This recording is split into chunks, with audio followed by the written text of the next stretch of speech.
Assalamualaikum warahmatullahi wabarakatuh.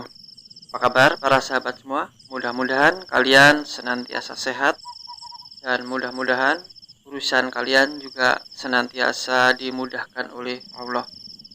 Sampai bertemu lagi di channel Rumah Cerita. Saat ini para sahabat semua masih ditemani oleh Pak Tono. Dan Pak Tono kali ini akan membacakan sebuah cerita kiriman dari Erik Muhammad.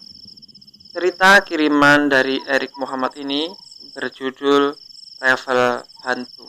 Namun, silahkan bagi para sahabat semua yang belum mensubscribe channel ini untuk terlebih dahulu menekan tombol subscribe yang ada di bawah.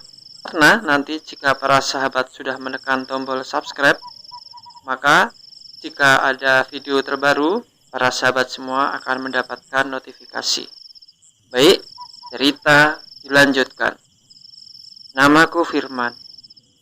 Saat ini aku bekerja di Jakarta. Sudah kurang lebih 4 tahun aku bekerja di Jakarta. Ya, semenjak aku lulus SMA, aku memang diajak oleh salah seorang kerabatku untuk bekerja di sebuah pabrik yang ada di Jakarta. Dan ini adalah tahun keempat aku telah bekerja di Jakarta. Seperti tahun-tahun yang lalu, menjelang lebaran, aku biasanya pulang kampung. Biasanya aku naik bis yang jurusan ke kotaku. Namun, tahun ini ternyata kebiasaan itu tidak bisa aku teruskan karena liburan tahun ini begitu mepet dengan lebaran.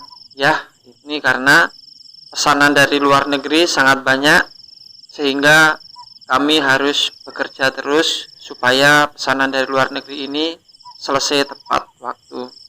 Dan rasanya untuk membeli tiket bis memang sudah sulit karena biasanya 2-3 hari menjelang lebaran tiket bis ini sudah habis semuanya. Maka atas saran seorang teman, aku kemudian membeli tiket sebuah biro perjalanan travel. Ya, dengan 2 orang temanku yaitu Lukman dan Arman.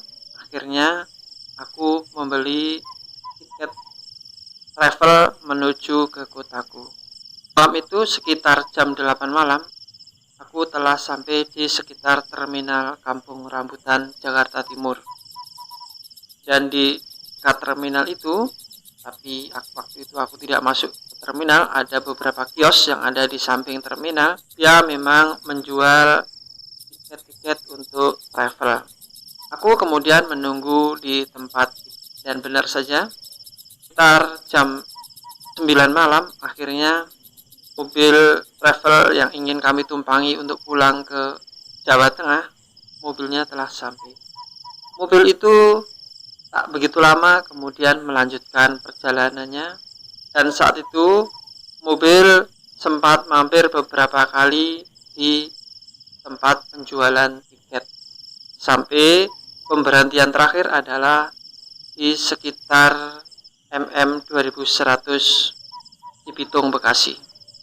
Mobil elf yang membawa kami kemudian melanjutkan perjalanannya. Saat itu mobil masih harus menjemput 1 atau 2 orang penumpang lagi yang ada di Kerawang, sehingga mobil itu tidak melewati jalur yang lain, sehingga mobil itu kemudian terus menuju ke Kerawang. Dan daerah yang dituju di Kerawang adalah Teluk Jambe. Ternyata sebelum mendekati Teluk Jambe, mobil elf yang kami tumpangi saat itu mengalami esban dan kerusakan mesin, sehingga mobil elf itu kemudian tidak bisa melanjutkan perjalanannya.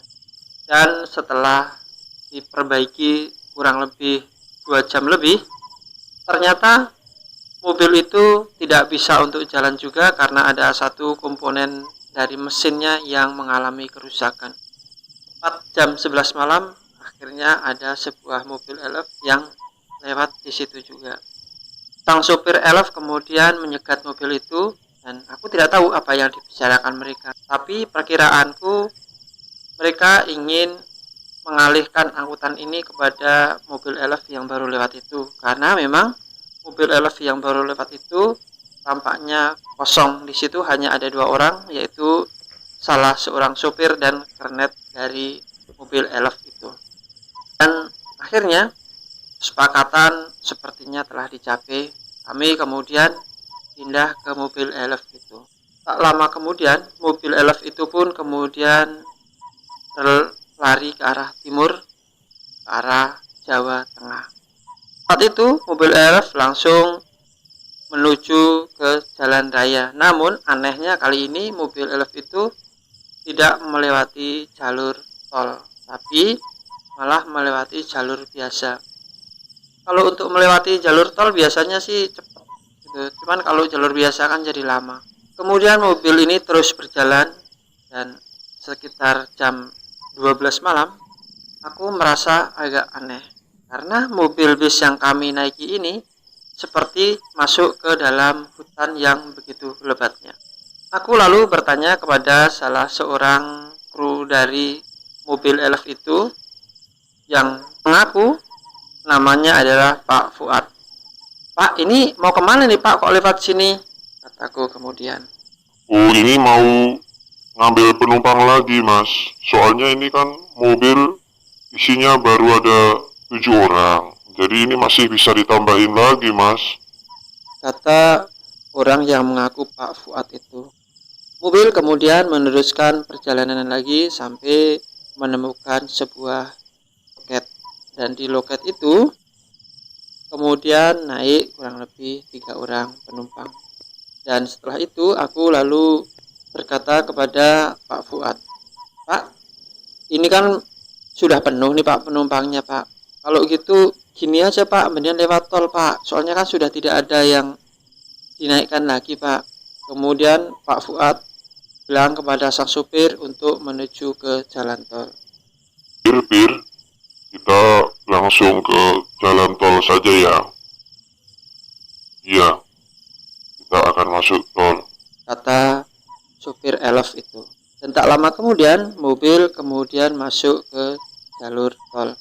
Nah, disinilah keanehan yang aku alami. Biasanya karena saat ini menggunakan sistem elektronik, jadi menggunakan kartu, saat itu aku melihat mobil memasuki pintu tol tanpa harus menggesekkan kartu. Jadi dia lewat begitu saja di pintu masuk itu. Saat itu aku berpikir macam-macam, ini pasti ada masalah nih nanti saat keluar di pintu tol saat pembayaran, pikirku kemudian, karena bagaimanapun ini kan harus pakai kartu. Aku melihat mobil ini terus berjalan. Namun saat ini aku merasakan satu keanehan. Keanehan yang aku rasakan saat itu adalah mobil ini seperti nyaris tanpa goncangan.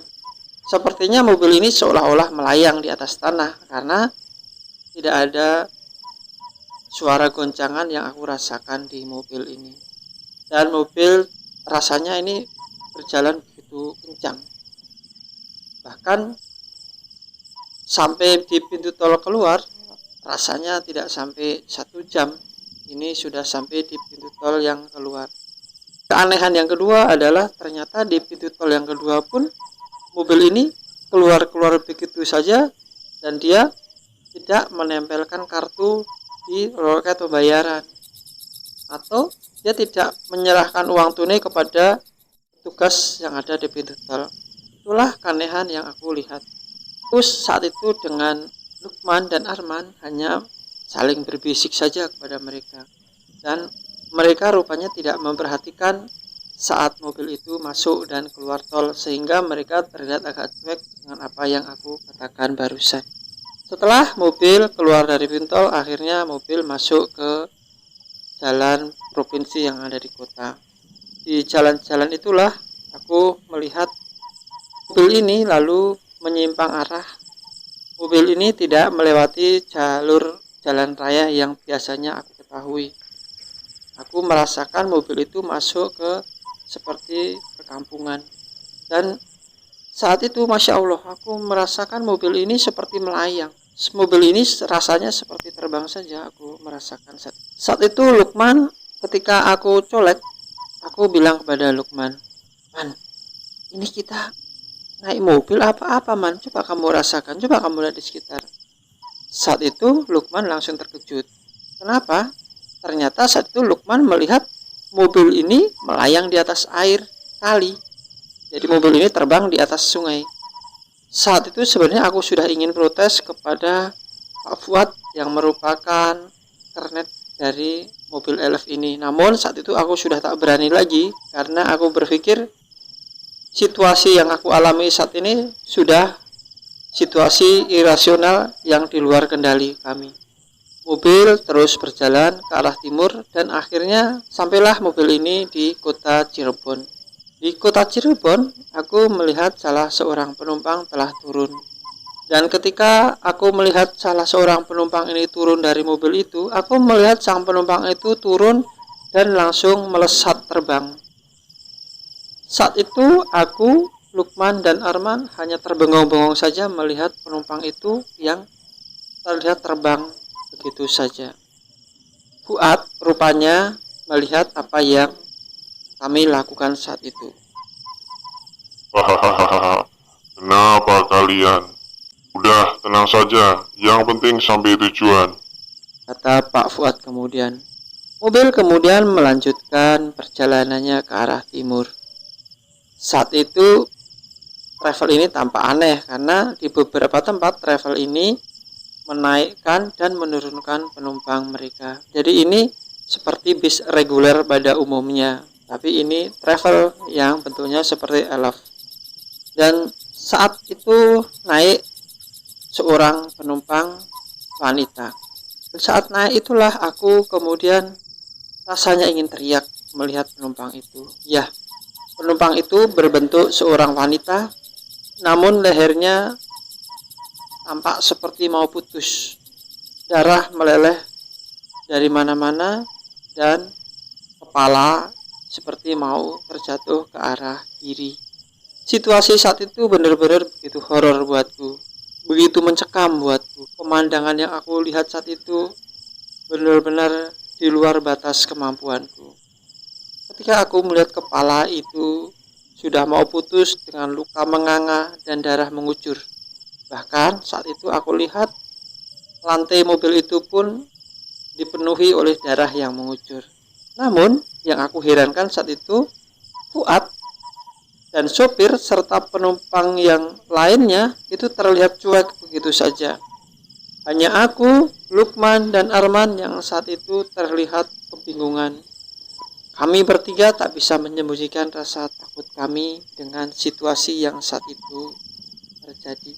Saat itu Lukman kemudian berkata kepadaku, "Firman, ini gimana Firman?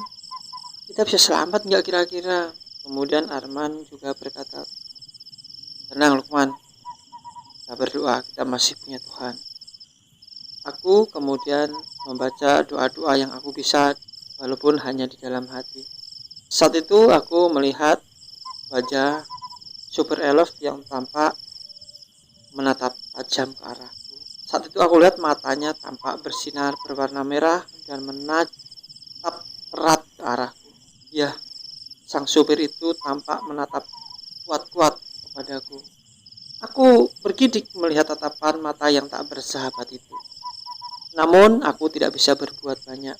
Aku tetap duduk di kursi dan melanjutkan perjalananku.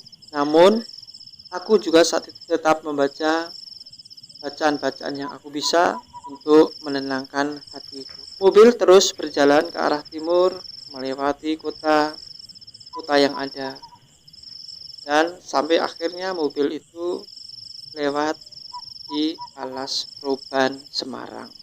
Ketika sampai di Alas Roban, aku melihat ada 2 orang penumpang yang turun dari mobil itu. Penumpang itu turunnya aneh dan menakutkan karena aku lihat mereka merayap turun. Dan ya Allah, aku lihat penumpang itu tak berkaki. Jadi dia sebatas pusar ke bawah sudah putus. Dia terus merangkak dan darah terlihat mengalir di mana-mana. Aku melihat orang ini terus merangkak ke bawah dan darah mengalir kemana-mana. Sungguh saat itu pemandangan yang begitu menakutkan. Bahkan saat itu aku nyaris berteriak ketika melihat pemandangan itu.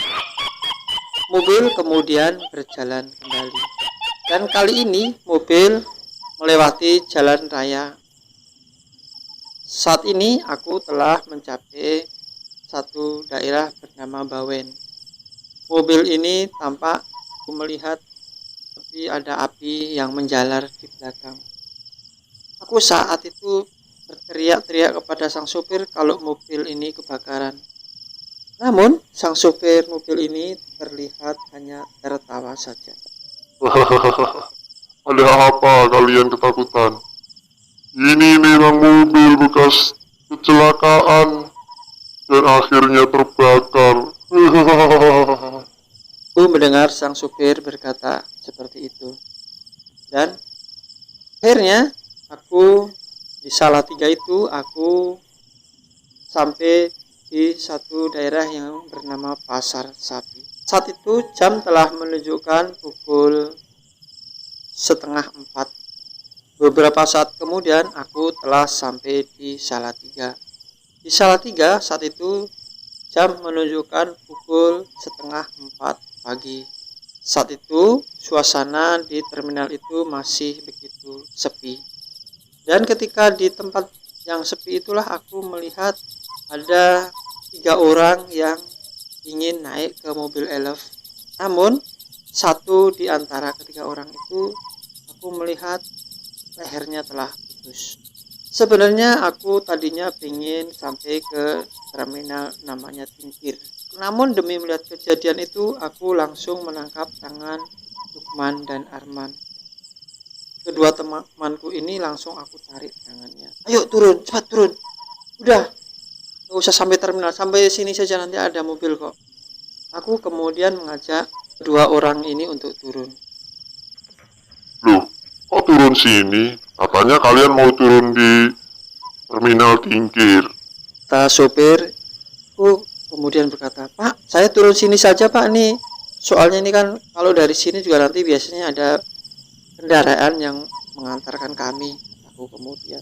Hahaha, kalian, kalian telah salah ikut mobil.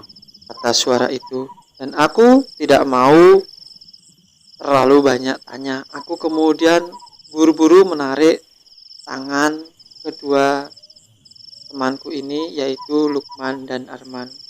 Saat itu aku kemudian duduk di trotoar di pinggir jalan dan aku kemudian mengatur nafasku yang ngos-ngosan. Ternyata Lukman dan Arman pun sama seperti aku, ngos-ngosan juga nafasnya. Dan sekitar jam 5 pagi aku melihat ada sebuah bis yang mau menuju ke tempat kami. Ya, untuk ke tempat kami, tempat kampung kami, maka kami harus nyambung lagi dengan bis 3/4. Di bis itu aku kebetulan ingat bahwa kernet dari bis itu adalah temanku dulu waktu sekolah SMA. Temanku itu kemudian bertanya kepadaku tentang apa yang aku alami. Aku kemudian menceritakan kepada temanku itu apa yang tadi aku alami. Dan temanku yang bernama Theo itu kemudian bilang bahwa kejadian seperti ini sudah sering dia temui di terminal ini. Kalau tidak salah dia sudah menemukan kejadian seperti ini sebanyak 3 kali. Dan ada beberapa juga yang sampai pingsan ketakutan. Dan akhirnya sekitar jam 7 pagi aku pun sampai di kampung halamanku untuk mudik merayakan lebaran di kampung. Setelah pengalaman perjalanan dari Firman yang saat itu hendak pulang ke kampungnya. Pak Tono mengucapkan terima kasih atas kiriman dari Erik Muhammad. Dan Pak Tono juga mengucapkan terima kasih kepada para rekan-rekan yang sudah mendengarkan cerita ini sampai selesai. Akhirnya Pak Tono mengucapkan wabillahi taufik wal hidayah. Wassalamualaikum warahmatullahi wabarakatuh.